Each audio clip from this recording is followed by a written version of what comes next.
Guys, welcome to the I Love CVille Show. My name is Jerry Miller. Thank you kindly for joining us. Good Tuesday afternoon to you. We are live in Charlottesville across Albemarle County, the Commonwealth, the country, and the world on the I Love CVille Network. Today we're presented by Skooma Boutique Dispensary. The best dispensary in Charlottesville is Skooma Boutique Dispensary with a location on the downtown mall next to Rapture Restaurant in a location on Elliewood Avenue. Skooma Boutique Dispensary. So much to cover on today's program. Paul Tudor Jones was on CNBC today talking about the economic climate, not just domestically, but globally. And the economic climate, as he's outlined, as we know, is in a precarious position. And Paul Tudor Jones, the billionaire hedge fund investor, the UVA alum, the guy who we think we correctly identified as the mysterious anonymous donor to the University of Virginia Athletic Department a couple of weeks ago. He talks about the KPIs that you and I know extremely well. We got a war, Russia-Ukraine, impacting supply chain and commodities across the globe. We got inflation spiking through the roof.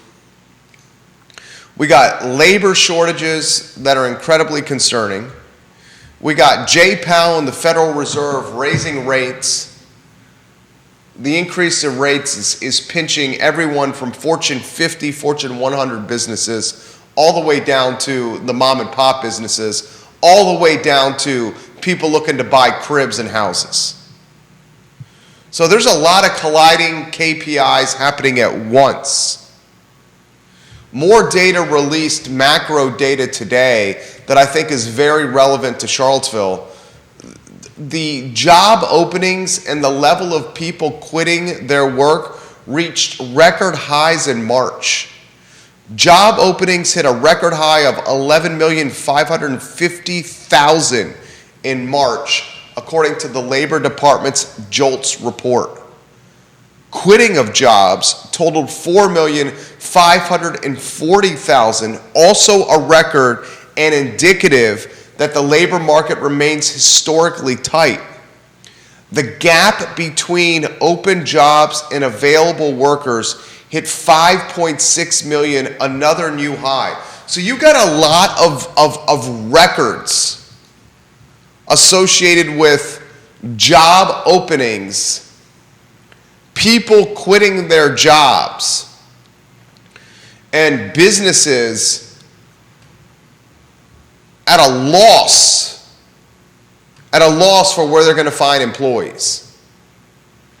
I'm going to ask this question, and this is an important topic to consider, okay? Charlottesville and Albemarle County, we'll call the region of Central Virginia in totality, are about as wealthy of a region that you're going to find in the Commonwealth. You got pockets of Northern Virginia that can compete with Charlottesville and Albemarle County from a wealth standpoint, in accumulation of wealthy citizens with people with disposable income. What you're going to pick what? Maybe like a McLean. Maybe you can do a quick Google search for us there, Judah. Zip codes in Virginia with the most wealth. I would Google this. What Virginia zip codes are the wealthiest? And see what comes up. And rattle off that list for us if you could. Judah Wickhauer's our enterprising and talented director. But let's cut to the chase. Charlottesville and Albemarle County are as wealthy as just about any zip code in the Commonwealth. We are seeing, are you seeing this? I'm certainly seeing this. Who's seeing Starbucks more than ever in Charlottesville and Albemarle County? I am. Me. Who has seen of late the proliferation of Wawas in Charlottesville and Albemarle County? Me. I have. Who is seeing the proliferation of Chipotles in this area, of Chick-fil-A's in this area? Me. I have. Chick-fil-A, Barracks Road. Chipotle about to open on the UVA corner. Wawa about to open on 5th Street Station in the old Hardee's location. Marshall's opening up a spot in 5th Street Station. The big brands, the corporate behemoths, they get the data before anyone else. The data you and I know, viewers and listeners of the show, is the pulse of the street, Main Street. We know Charlottesville and Albemarle County are wealthy because we live here and we have our pulse on what's going on just like you do. These major brands, these big-time corporations, the data they get is not the pulse or the chatter on the street. It's macro data that they source from third parties. And that macro data they source from third parties explains or tells them open locations in Charlottesville and Albemarle County. Spend the money you got, the deep coffers of wealth that you have, and use it to open up locations in Charlottesville and Albemarle. Overspend to get those locations. Chipotle, taking over the College Inn on the UVA corner. Chipotle,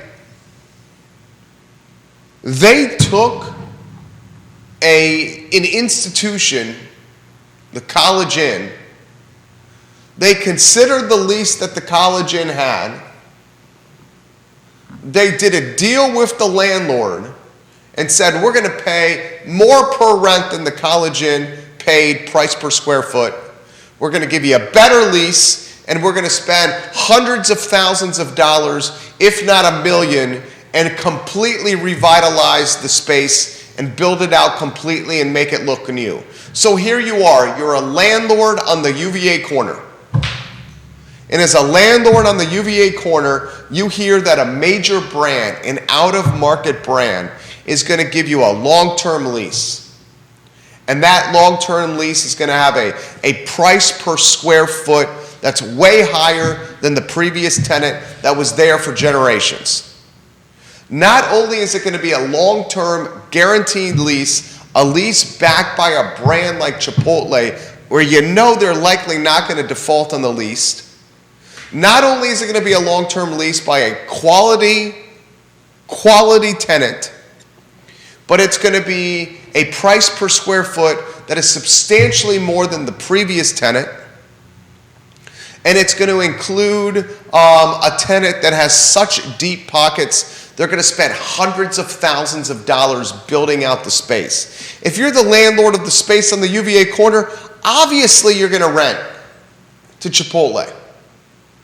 If you're Riverbend Development, who own the Hardee's location on 5th Street Station, Corin Capshaw's outfit, obviously you're going to choose to rent to a Wawa as opposed to a locally owned business because of all of the factors I just identified with the Chipotle lease on the UVA corner.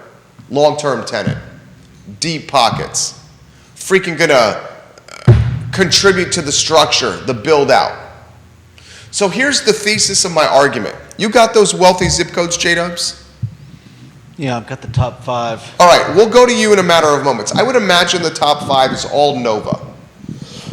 I got to think Charlottesville and Albemarle County are pretty darn close to those. We'll hear from Judah Wickower, our director, on a two-shot in moments. Here's the thesis of my argument. The area is so wealthy. Charlottesville and Albemarle. And because of that wealth, big brands come here to open. And these big brands are going to hire people. And these big brands that are hiring people, Chick-fil-A's, the Wawas, the Starbucks, they're cannibalizing the staff. Excuse me, my allergies are killing me. From locally owned businesses. It's no secret that locally owned businesses in Charlottesville and Albemarle and Central Virginia are struggling to find staff. And because of that struggle, they're doing a lot of things to try to attract hirees to their businesses. Signing bonuses and perks they never had to do. So these signing bonuses and perks they never had to do are hurting the bottom line. Gosh, excuse me, I'm sorry. Are hurting the bottom line for the locally owned business. Let's hear the two shot. Let's see what you got, Judah, for those businesses. Gosh, what do you got, Judah? Two shot. Just hang a seat right there. Two shot, Judah Wickera. What do you got for those 5? This is where you're sitting there. Judah, you go. I've got Loudoun County, McLean, Great Falls, Arlington, and Fairfax. One more time on those, please. Loudoun, is it Loudoun or Loudoun? Loudoun County. Loudoun County, McLean, Great Falls, Arlington, and Fairfax. And what's the number one for, what's the price point on number 1? Who does it best? That would be Loudoun County. They're sitting at almost 442,000 mean income. Okay. So I would bet you Albemarle County, how deep does that list go that you found? I can search any of them, but we're not even close. Gotcha. What is Charlottesville? Please. Charlottesville is... I'm dying over here. Charlottesville is sitting at 59.5. Okay. So Charlottesville and Albemarle County. Albemarle County is sitting a little higher at 84.5. Okay. And that's per household? Yeah. 84,500. Median household income. Okay. Which is obviously not even close to any of the top 5. Yeah, I said they weren't in the top 5. Yeah. I said they're going to be one of the wealthiest ones in Virginia. What's the median for Virginia in totality? Let's see. So the whole thesis. Thank you, Dan Pettit. I'm working on fighting these allergies. It always affects me at this time. Albemarle County and Charlottesville are getting their employee base, especially for entry retail and entry food service, cannibalized by big brands coming to this area. These big brands coming to this area are chopping at the bit. Look at Chick-fil-A. Have you gone through a drive-thru at Chick-fil-A? They literally have one of the most well-trained staffs of any food service or retail business that I've ever seen. Have you seen the staff at Chick-fil-A? Yes, sir, no, sir, incredibly polite. Somehow Chick-fil-A is paying staff or getting staff to stand in a drive-through line, inhaling carbon monoxide fumes that come from cars, outside in heat, cold, and inclement weather. They don't even use, a lot of times at Chick-fil-A, the automated menu boards. It's someone walking to your car to take your order. When the big corporate brands can pay staff like they're paying staff now, it's going to only hurt the mom and pops. The mom and pops now are having to offer perks, signing bonuses, shorter work weeks, points on the package, free goods from the business just to try to get staff. And here's the unfortunate aspect. As the big brands proliferate and come into this area even more, and we're just seeing the true beginning of this. I have identified on this show why I think the UVA Corner is going to be a destination for big brands and big brands only. When I was a student at the University of Virginia from 2000 to 2004, we didn't have smartphones. We didn't have Uber and we didn't have scooters. So all we knew were the bars and the restaurants and the retail on the corner. Now students have smartphones, scooters, and Uber. So the captive audience that was once the UVA Corner is no longer so captive. Now it's students looking to explore the jurisdiction in totality. And as a result of that lack of captive audience in the UVA corner, the businesses that can afford to withstand the sales cycle of the corner are now big box brands. Chipotle and College Inn, Sheetz giving it a whirl. And it's not so much going to be the locally owned businesses anymore.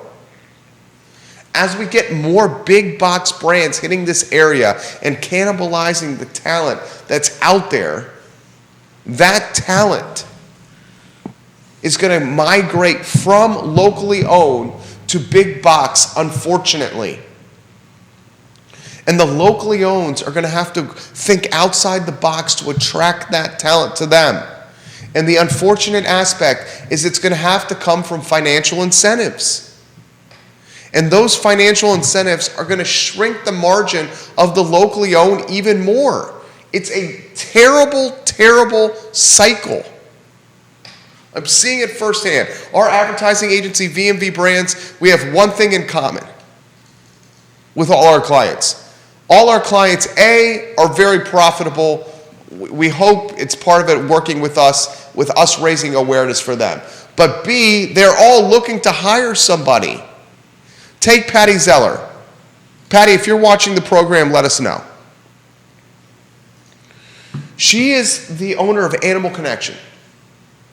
She is offering, do you know, can we go to the two shop before we go to Alex? Let's rattle off, do you have what Patty is offering for a hiree at Animal Connection, Judah, that you can rattle off for us? Let's see. I can find it too if you need to, if you need me to. It's on our Facebook page as we help her trying to find a new team member for her business. Free dog food for her team members. She's offering. You got that in front of you? That you can rattle off? Let's see. And she's not the only one. Folks in the remodeling space offering signing bonuses. Folks in the transportation space offering signing bonuses. Folks in food and beverage offering signing bonuses. If you stay for X amount of period of time, you get more money. It is substantial. You got those, Judah? Yeah. Let's rattle it off. You just want me to read down through the whole thing? Yes. You've loved your pets your whole life. Wouldn't you like to get paid for it? If you are as fun-loving and friendly as a golden doodle puppy, the kind of foodie your pets appreciate. All right, let's go to the perks. Animal Connection offers generous starting pay and bonus potential, flexible scheduling options, free pet food for your family pets, paid holidays and paid personal time off, product training, medical and dental insurance, volunteering time with pet nonprofits, and growth potential in a really cool place to work. It's a retail business. Yeah. And can't find anybody to work. I mean, that's crazy. Can't find anybody to work. Now you're going to be working weekends. Not everybody's offering medical and dental. I mean, you're going to be working weekends. You know, that's for sure. So maybe that's one of the reasons. Maybe. But can't find anybody to work. Now, retail's not for everybody. You got to be personable on your A+ game every single time, like an outgoing, bubbly person. If you're not going to get the job. You know, if you want to be reserved, you're not going to work in retail, period. You got to constantly be on point and outgoing and bubbly, or you won't get the job. Let's get Alex on a 3-shot, and let's see if we can figure this out. What do you make of this? It's crazy. And she's not the only one. I mean, I know some businesses, local businesses, that the poor guys, they have to close certain days of the week. She closed yesterday. Because they just cannot find staff. So they literally cannot be open on certain days of the week, which is lost revenue for them, lost expenses for them, because there's some fixed expenses that you have all the time that you need to cover, which are still running even when your business is not open. Like so rent. it's just devastating. Yeah. Kerry Rock watching the program. Kerry Rock's going to join us on the show from Do Good CVille. He offered some perspective on the zip codes. So you gave us Albemarle County in totality. Kerry Rock drilled down into Albemarle specifically. He said average median household in Crozet is 100K. Ivy is 156,000. Yeah. 156,000 Kinda makes is the sense. median household income in Ivy. Here's the take. Albemarle and Charlottesville, it's no secret, super freaking wealthy. And when you compare Albemarle and Charlottesville to Northern Virginia, from a rent standpoint, it's considerably lower. So it's no secret we're seeing like the Wawas, we're seeing like the Chipotles, we're seeing the Starbucks, the Chick-fil-A's opening everywhere. Absolutely. Why They're wouldn't they? taking the talent Why from the wouldn't locally they? owned. Why wouldn't they? They can afford to do it right now, and there's just a certain level of competition in there among businesses to get talent, which drives up obviously labor costs. Which the larger businesses, you also I think have a little bit of, how do I put it? It's what monopolies will do, even though some of these businesses are not monopolies. In other words, a new Chipotle has a runway, whereby even if they lose money for a little while, if that can knock out a couple of the competitors, they're still standing at the end. If that makes sense. In other words, a small business doesn't have a larger person backing them saying, you have 1 year of losing money before I rethink this location. A new location of a larger business may have that. Kevin Higgins says, and Chipotle heading to the old TGA Friday spot on Route 29. Another, so what's that going to be? We got Pantops, Barracks, UVA Corner, Route 29. Route 29, 4 Chipotles. Chick-fil-A opened at Barracks Road. They're already Barracks. There's one on Pantops. There's still one Lowe's. on 29. Yeah, by Lowe's on 29. They just took over the Burger King spot on Barracks Road. And the Barracks one is packed. I mean, that drive-through is Overwhelmingly it's packed. Constantly full of people. Wawa opening another location. They just finished Pantops They just less built than a year that ago. one. They built it, Pantops. Now they're going to do with Riverbend Development on 5th Street Extended. So Kevin Higgins, we'll get to your comment here in a matter of moments. Jason Howard says, Sheets' game plan was to have 5 in Albemarle County in the very near term. So we're seeing a flood. I mean, let's rattle off the, go ahead, Al. This also streams, these businesses are seeing population growth. Like, therefore seeing, you don't put 5 locations of Chipotle, what is it, 4 or 5 locations of Chipotle within 10 miles of each other, unless you expect there to be a lot of people, more people living here in the next 5 years than there are now, and a lot more people. Judah, what do you make of this? I'm curious as to where the growth is going to go, because as we've been seeing, people are getting priced out of the area. But the people who are getting priced out of the area are just getting replaced by wealthy people. Yeah, but wealthy people are not going to work at Wawa. But wealthy people will go to Wawa. They'll get serviced by someone that's driving from outside of the area to work at Wawa. Yeah, but again, you've been talking about the fact that nobody can find people to hire. So at what point is the saturation of outside businesses going to say, look, we would love to keep doing business here, but we don't have anyone to hire. That's a great take Yes, right we there. have a It bunch is. of rich people to service, but we don't have anyone to help us service them. That's a great take. Your thoughts on that? No, he's right. I mean, there are Great points, take. as much as we like to assume that large corporations, franchises always make the right decisions. You can see from history, sometimes they do oversaturate. In other words, you build a bunch of locations, and then if 1 or 2 begin to not perform anymore, can't find work, you close them. Right? So it's not a crazy circumstance whereby you would have a flood of new locations, at which point it would get whittled down if indeed either the demand is not there to satiate those locations, or, like to Judah's point, you can't find the workers. Now granted, if technology enables them and people were happy ordering from kiosks, they may not need that many workers, but barring that, you at some point you can oversaturate from demand. I mean, there's a lot of stories of large corporations that basically built too many locations. I mean, let's throw this hypothetical. Judah, great take right there. You have a community, Charlottesville, Albemarle County, that's becoming wealthier than it's ever been. Mm-hmm. You have a community that is Charlottesville, Albemarle County, where folks that are new to the area are literally replacing folks that were otherwise long time to the area, and the folks that are newer to the area are coming in with considerable wealth. Mm-hmm. To Judah's point, the people that are coming to this area that are wealthy are not going to take jobs at Wawa or Chick-fil-A or retail jobs. If they're coming here, chances are they probably already have a job lined up. And they're probably working from their basement or their home office. Absolutely. Okay, so let's say the scenario happens, which clearly it's happening. The folks that are waiters and the folks that end up working retail, the folks that end up working quick serve or fast casual restaurants, some of the folks that we see working at Bodo's, there's going to be a mix of a couple. It's either going to be students or it's going to be folks that are commuting to the area from the outer counties. It's going to be mostly students, I think. That's what you think? Well, I mean, as we price people out, are people really going to drive all the way into Charlottesville?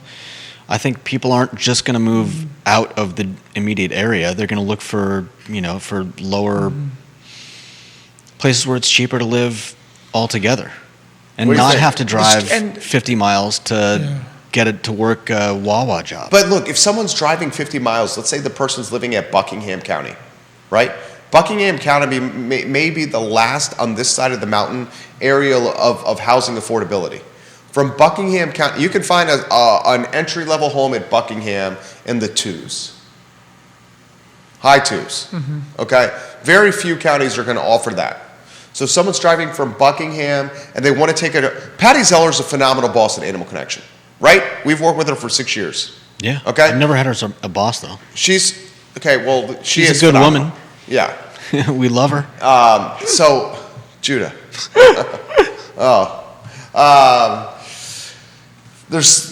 I'm going to get off that. She's a phenomenal boss at Animal Connection. Here's the question. If someone's going from Buckingham County to Charlottesville, they're going to have to weigh this question. There are no jobs in Buckingham. I can only afford to live here. If I drive to Charlottesville for a job, that's going to be 45 minutes of gas one way and my time. With gas the highest it's been in years. With gas the highest it's ever been in years, and mechanics not able to see people with their cars right now, how is that going to work? What's probably going to happen is, on the one hand, I agree with you and Judy. You're going to see students probably taking some of the retail jobs, the low-paying retail jobs, right? Which isn't necessarily a bad thing if it were happening in isolation. In other words, if people were able to grab it, because in reality, you don't want working people to have to take jobs in retail where there is no chance of advancement, right? Typically, those historically were student jobs because they paid so low, right? And ideally, that's not a bad thing that they'd be student jobs again. The problem is that there are no middle-class jobs, the higher pay advancement jobs, where people can actually go work instead. A lot of those have been wiped out, your old-fashioned manufacturing jobs. So the issue is, what jobs will these people that have no choice but to move out to Buckingham take? Like, what jobs will be left for them? But my suspicion is that you cannot afford to drive 45 minutes back and forth to Buckingham every day on a $15 an hour job. $15 an hour job. Say $15,750. The Animal Connection job is fantastic, but to his point, $15, $17.50 an hour, driving to and from Buckingham every time. The gas alone is going to run you. I mean, $10. It's $4 a gallon. That's 20 miles you get. You're probably not going to have the most energy efficient car. No, working this job. If you're not on a highway, your miles per gallon is a little lower. So you're probably looking at in hours of pay at going to your transportation and wear and tear. Probably. And then you've got to deal with just the everything the commute, else. the misery of a 45-minute commute. So the question Yeah. we got to ask, and Judy, you jump in here. How much of these businesses that we're seeing come online for sale, we talked about how it could be associated with floating debt and burnout associated with the pandemic, Well, no people. and now very much labor shortage. What are your thoughts over there, J-Dubs? I think it's all of that, and I think there might also be a fact that there's a reason we're talking about Wawa and Starbucks and Sheetz and all these other places. It's because I think we're getting to a point where locals can't afford to run businesses here anymore. I think we'll increasingly see those types of businesses come in and take their place, because Charlottesville is not just pricing homeowners out, it's pricing everyone out. And people that come in, I know we like to think that they're rich, but they're not. They're people that make a few $100,000 maybe, and they can afford a nice house, but they're not angel investors. They're not going to be opening their own businesses. They're people that make a decent amount of money and can afford a decent, a decent home and stuff like that. But they're not like, we're not talking millionaires. What do you think over here, Alex? Well, he's right. I mean, if you have a bunch of people moving in here making between $100,000 to $200,000, they're not gonna.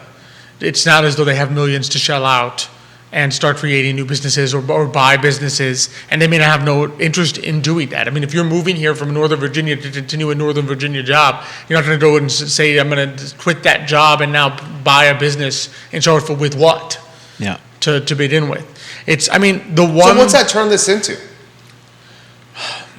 This is a challenge that I think faces a lot of cities as they grow, because the core gets wealthier and wealthier, and the rent just goes up and up, and the people get pushed to the periphery. So particularly when you don't skyrise it, right? Why doesn't in New York City people still live in Manhattan? Because you pay through the nose for a tiny little hole in a skyrise building. Here we don't have that, so people get pushed out distance-wise. And I mean, these things don't always go on forever. I mean, the wage spiral that we're seeing now lasts, sad to say, until the next recession, right? At which point, people no longer have the luxury of quitting sitting on jobs, the sidelines, turning down jobs, Yeah. asking for more pay, and things change. I mean, the economy is always shifting and fluctuating, and it neither stays in the employer's favor for very long nor in the labor's favor for very long. It's always a give and take, and it could be you reach a point at which businesses basically either stop being in business or don't open new locations or do more with less people, at which point the number of job openings shrinks and there's less leverage for people that are looking for work. A lot of comments coming in. Carrie Rock, the boom of Waynesboro speaks to your point. Waynesboro booming, cost of living lower. You have big brands popping up left and right all over Waynesboro. Let's get to comments on my page here that are plentiful. Jamie Turner and Jason Howard, Kevin Yancey, Kevin Higgins, hello. These comments coming in here. Buy local seems to work well when buying food. Does not seem to translate as well on non-food businesses. That's from Kevin Higgins. Want to touch that? It's tough. I mean, there's still just, the issue is when you're not buying food, once you leave the food area, you are not just competing with bot stores here, you're competing with the online marketplace. Like, food is pretty much the last area where, even though there are online companies that'll deliver the food to you, for the most part, I think people still buy produce. You go to the store, buy produce. You don't have produce delivered to you by Amazon, even though in some places you can.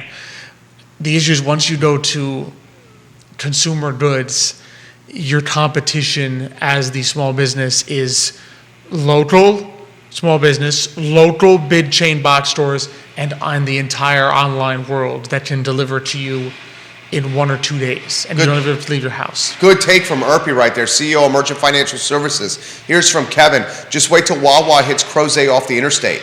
That area hasn't seen anything yet.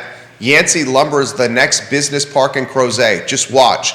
a wedding capital of Virginia without a single hotel or late-night dining options. Lots of rightful complaints from locals about growth. Put on your seatbelt in Crozet. Business explosions are next, and they won't be wineries and breweries. Kevin Yancey says Lancey Lumberyard will be there 20 years from now. Kevin Higgins responds to Kevin Yancey by saying Mr. Yancey has tried for years to get approvals for a business park. Yancey then says, yes, but it's not on the property. He owns way more acreage. So Crozet, the next boom. So much to cover right here on the program. Folks, Vanessa Parkhill says lots of those retail and service jobs used to be filled by young people. Lots of high schoolers working at Chick-fil-A. Dude, has anyone watching this program, mom or dad, had difficulty finding a babysitter? My wife and I finding it impossible to get a babysitter for our well-behaved 4-year-old. Where before, you would have people beating down your door to watch a little boy who goes to bed at 7 or 7:30, and the remainder in the evening, you have to watch a baby monitor. You sit on a couch, you could be on your phone and watching Netflix. Yeah. Now, you can't find anyone to do that work. That's also not necessarily to their detriment. I will say this is completely anecdotal, so I can't say whether there's data to back this up. I know a lot of people who used to babysit and now can do a lot of freelance work because of technology. They can be writing social media posts for people. They can be sort of same age group, that sort of middle period where you to make extra money, you would have been babysitting. Now you write company social media posts, you take pictures for them, you make videos for them, you do all these things. That age group is so tech savvy at this point. I think they can make their change in a lot of ways other than babysitting now. And why wouldn't you? It's got to be. It's unbelievable. In some ways, yeah. It's unbelievable. Jason Howard, in 2012, the General Assembly passed a bill that made tap rooms as we know them legal in Virginia. This created new competition for traditional restaurants. You can open a tap room and have no requirement to have a kitchen and keep a food-beverage ratio in sales. I'd imagine that the kitchen portion of a restaurant is a significant cost. Do you think that the competition offered by breweries and tap rooms is part of why some indie restaurants are closing? Great comment right there. It's a good point. Plus, a lot of the How about the food trucks? Have the food trucks. Yeah. So if you own a brewery, you've essentially third-partied your food part. Yeah. You've outsourced it. Yeah, you've outsourced the food for your brewery to a food truck, You're so you paying don't a have little to rent. deal with that part. You're getting a little rent from the food truck. You're saying, I don't have to deal with the food, and you keep your customer sticky lager drinking your beer or wine. Exactly. And the food truck deals with whatever the lower. My suspicion is that the food truck is a lower margin business than, just from what I know of restaurants, drinks are a higher margin than food. Yeah. So you've kind of also outsourced the lower margin product, and you are selling the higher margin product that goes along with it. But the food truck can be lower margin because it doesn't have the higher overhead that the brick and mortar brewery, restaurant does. Of course. Because it doesn't have rent. Oh, yeah. A better phrase. There probably is some debt service, maybe, if they took a loan to purchase the truck. To the truck. Yeah, but that'll be substantially lower than a rent payment. Oh, absolutely. What do you make of this, Judah? What's on the brain over there? Yeah. I mean, I don't know, as to his question, I don't know how many people are actively, the people that are out there starting restaurants I don't think they're out there to just make a bunch of money. Some of them have an idea, like the Draft Tap Room, which did have a kitchen as well, although it was, rather limited. But it seems to me, just by looking around at the people that start restaurants and whatnot, they love what they do.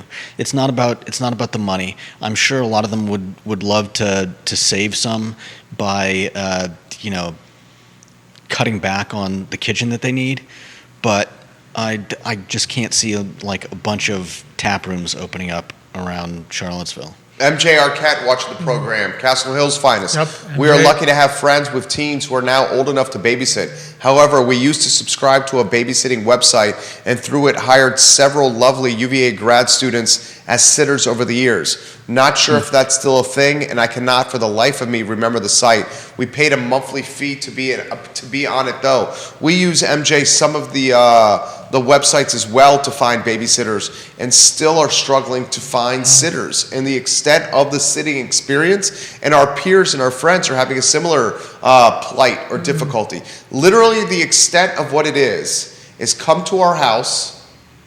Our son will likely be in bed already. We will put him down for you. You have to sit on the couch. Here's the Wi-Fi. Here's our Netflix. You can use your computer. Watch the baby monitor. If something hits the fan, call us and text us, and we will be back. That's the extent. And we pay cash on the spot. And we're talking $15 an hour. And can't find anybody. Wow. And other folks in the similar plight. So this is coming out for all of us here. Do we think that the future of the locally owned business in Charlottesville and Albemarle County is even more narrow to lifestyle business, meaning the locally owned business owner working most of the hours and shifts themselves because staff and employees are that hard to find? That's tough to say. I think for the time being, for the short term, the answer has to undoubtedly be yes, short to medium term. Long term, you have both technology that makes it more able for them to do that. So in other words, if you begin to sell online more, you don't actually need. Yes, technically, are you doing more of the work yourself? Yes, but technology is now taking on some of the work that used to be done by labor. On the flip side, like I said, if things shift and suddenly jobs are harder to come by, you may see things shift where the business owner then is able to hire again. So is the recession tips the scales back in favor of the employer? Typically speaking. How close are we to that? Paul Tudor Jones says today on CNBC. Yeah, he was pretty down. Dude! Although he was talking, I think, So a lot down. stocks and bond markets. I think he was talking markets even more so than the economy itself, although he certainly was not, he was down on that as well. That was as bearish a commentary as I've pretty seen much. in 2022. But he's not completely wrong in the sense of it's not often you see an environment where stocks and bonds both go down. Typically, they tend to move in inverse directions. So you are seeing a very challenging environment because you sit there and say, no matter what I invest in, there's a good chance that for the time being, it will go down. And you can't sit in cash either because your cash is basically hemorrhaging 8% a year. Yeah. So what the heck do we do? Or you need to get invested, generate some income with the knowledge that the beauty of bonds, right, in particular, right? Especially, I think where people are most nervous is, I think a lot of people, especially as they approach retirement and their portfolios are bond heavy, get very nervous because you see the entire value of your portfolio going down. And you sit there and say, I thought the whole purpose of bonds was that I don't lose 5-10% when the market goes down. The difference between stocks and bonds, though, is stocks, technically speaking, right, a company can continue to go down.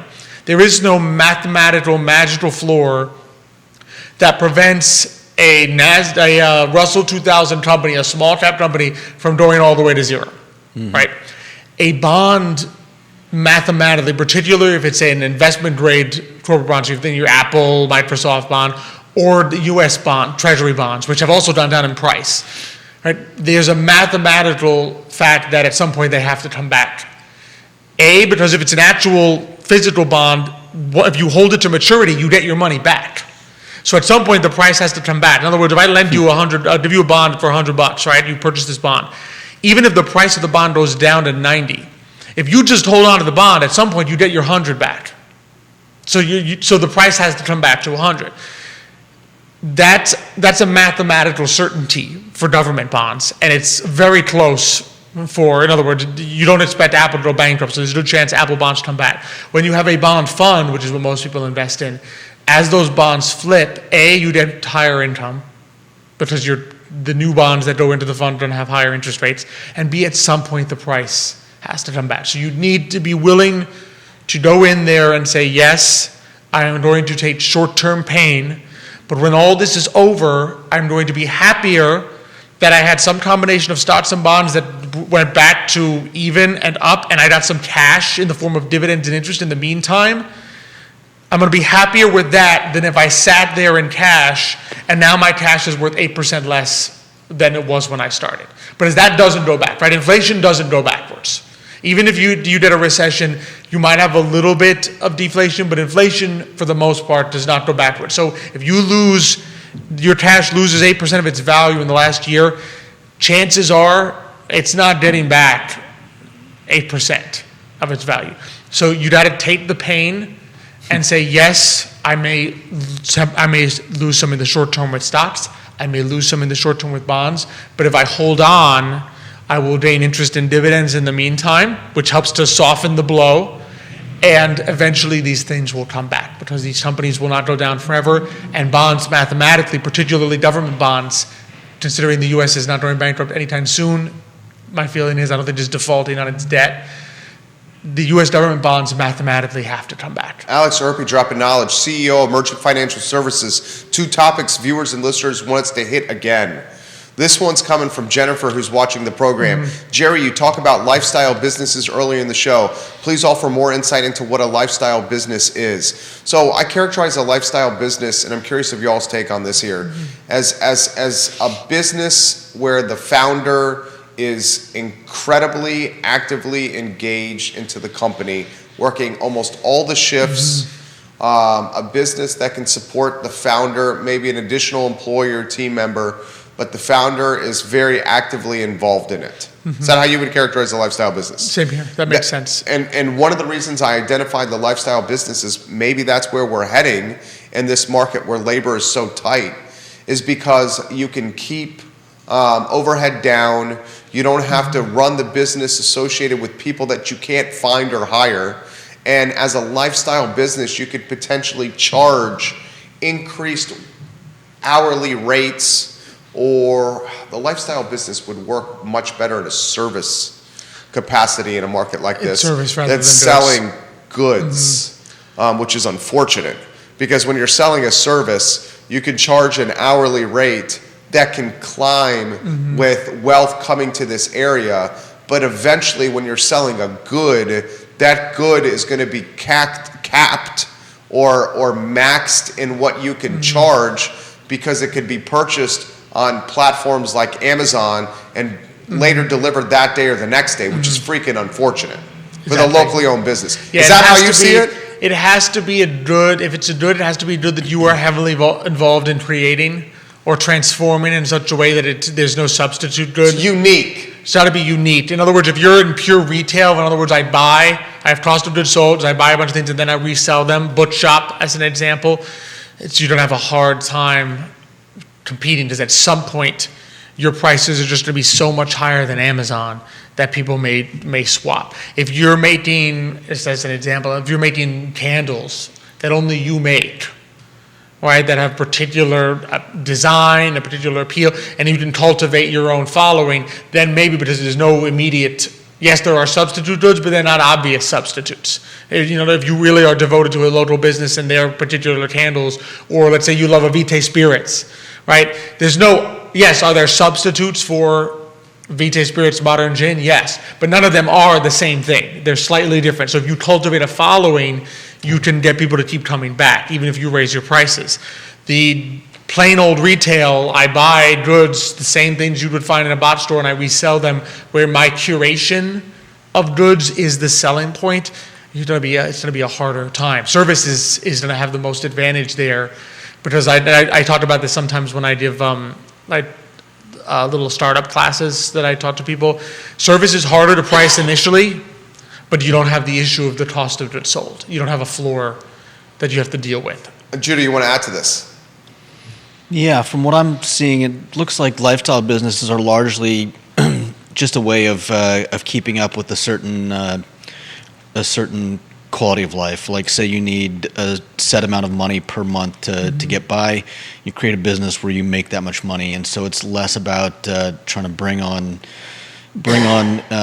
people to work for you, less about trying to grow the business, and more about just, okay, I can keep doing this. I spend, 30 hours a week. I do whatever I have to do, and I sell stuff or I do a service or whatever, and I make the money that I need to cover my rent or my my mortgage, cover my food costs, things like that. And so it seems more of a, it's not the kind of thing that you would expand and try to grow into a bigger and bigger and bigger business. So thank you for that. The next topic is the people want us to go deeper in the tap rooms.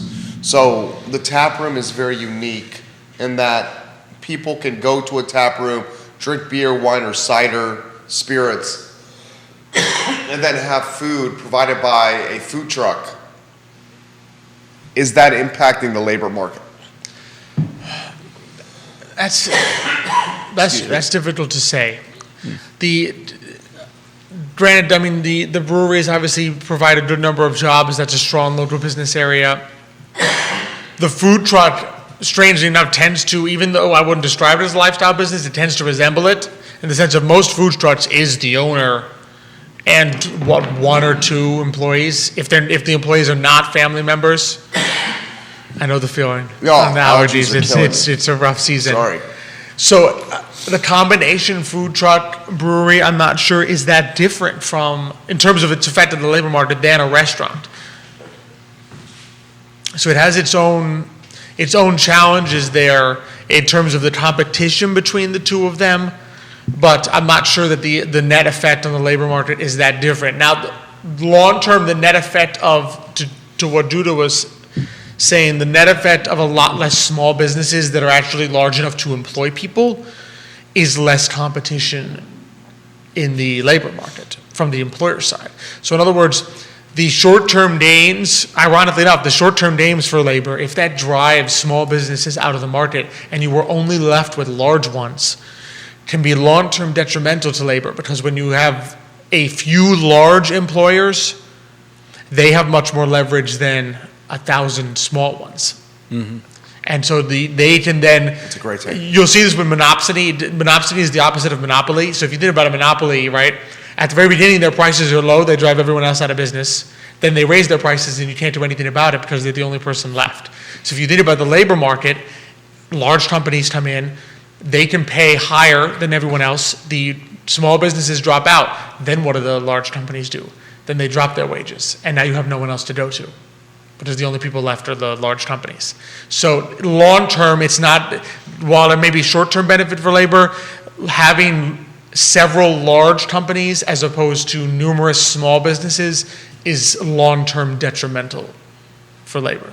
Alex Urpí, man. Tuesdays are fantastic with this guy. CEO of Emergent Financial Services, the closer, Xavier Urpí, has a couple of comments that I want to get to. I love when Xavier Urpí watches the program and contributes. He says, during inflationary and down markets, you want income so that you can reinvest those funds at lower prices in distressed markets. Income is king. It is. He's absolutely right. But cash on the sidelines. Remember, cash is losing money.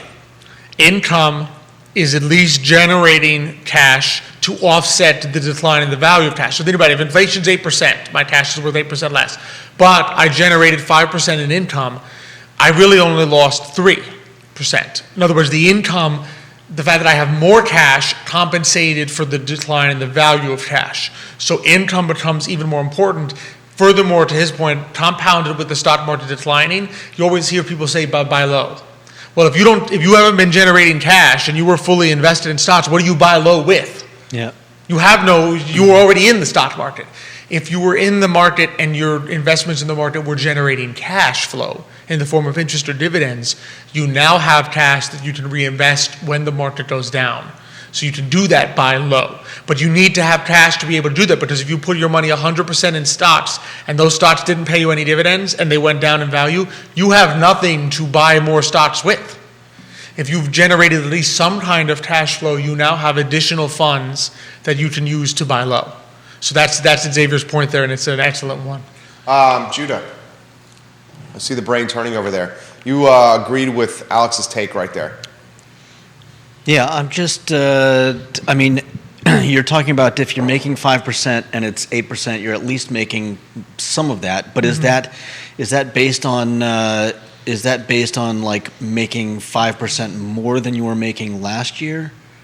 So it's based on generation of, so in other words, if I buy, let's say I buy a high yield bond fund that's generating 5% in cash. I got you. Yes, did the 5% return that I got in cash decline in value because of inflation by 8? Yes, but my net is -3, whereas if I had left the whole thing in cash, I'm at -8. Right, I got you. So the really critically important question over here, as someone who also struggles from allergies, how are you having better luck with me? What is the remedy that the Urpís are utilizing? Because I know your allergies also irritate you. To be honest, This is the worst it's ever been for me. This has been an awful year. I knew it was going to be bad when I had allergies in February, because usually I never get them that early. So when they were bad in February, I said, this is going to be a rough year, and it's been bad. I had to switch. For me, swapping medications can help. Because usually I take Clarinet's Allegra. having no effect on me. Have you tried swap? Because I usually take Allegra all the time. By March, Allegra was not working, so I swapped to Zyrtec and then added Flonase, because I've learned from my my girlfriend who's in medicine that you can take Flonase and Zyrtec at the same time, because they apparently attach two different receptors. Really? They affect. So I do Flonase in the morning, or sometimes one of the spray ones, and then I'll take a Zyrtec afterwards. I'll rotate to prevent, I guess, your body. I think your body can kind of get used to one if you take the same one all the time. You build up an immunity to the... Immunity, yeah, you get kind of immunity to the allergy pill. the cure. So you got to rotate. So if I'm gonna do this. you've been doing nothing but Claritin, Yes. I would say add Flonase in the morning, which really helps with the itchy eyes. Yeah, Add Flonase in the morning and then swap to a different one and see if that helps. thank you.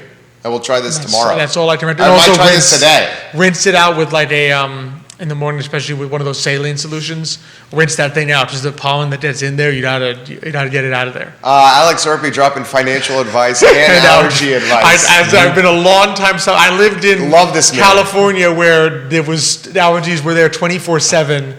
12 months a year. Emergent Financial Services will plan your wealth for the future and help your day-to-day quality of life as well. There you go. Through some allergy advice. God, I love this family so much. What do you have planned for today, Manana, my friend? Today, mañana, some great guests for Thursday. We're going to have Chick and Miguel are going to be back from Serious Tragic Insurance, so good friends of ours, to just talk a little bit about what they're seeing in the insurance markets. Maybe we'll see. Well, maybe I might ask them about trends in homeowners insurance. What they maybe see what they're seeing in terms of home ownership there. Followed by local small business.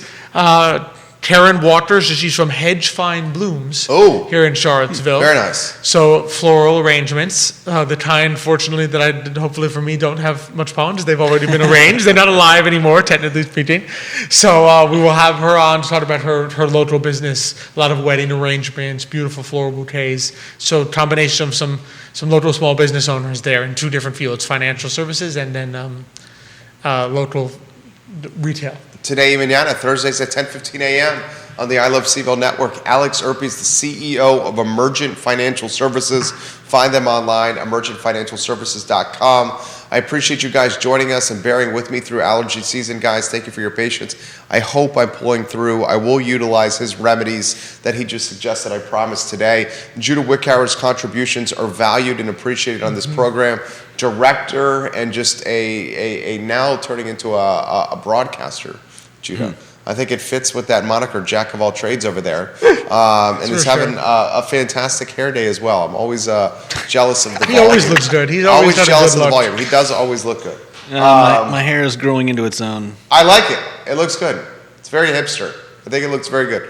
My name is Jerry, guys. Tomorrow we will be back at 10:15 a.m. with Real Talk, and on the I Love CVille Show at 12:30. We're going to continue some of this discussion, guys.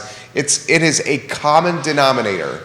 103 active clients on the roster for V&V Brands this morning.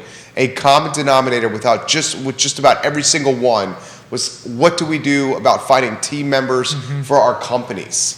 Oh, it's everywhere. Like, we are now running advertising campaigns To get people. to get hirees. Well, same here. I can't tell you how many nonprofits Hirees. reaching out to Forward Atlanta. Can you share? They used to share, like, here's our services.